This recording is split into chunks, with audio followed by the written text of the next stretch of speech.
It's interesting, like in India, India has undergone 800 years of invasion. So initially, during the Vedic era, there was no such thing as absolute vegetarianism.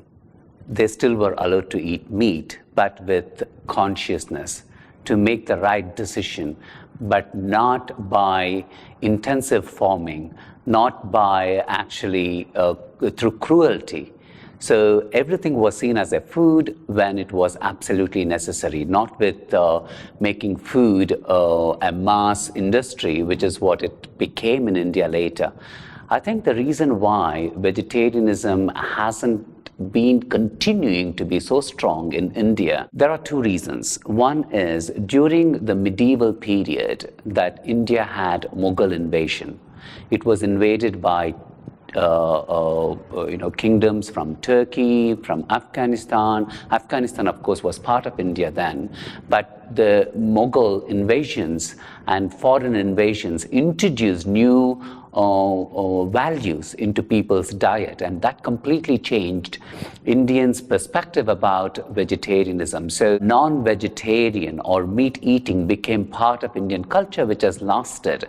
But unfortunately, why India has become more a meat-eating country than it used to be is because of capitalistic, greedy food industries who have made their ways into every possible country that's possible. For instance, you can go to the most remote village in India, you still will find these multinational companies who sell these highly sugary drinks, who sell these cheap meats that are highly processed, which are produced through cruel farming of animals, pumped with hormones, pumped with antibiotics, to just make it tasty and cheaper.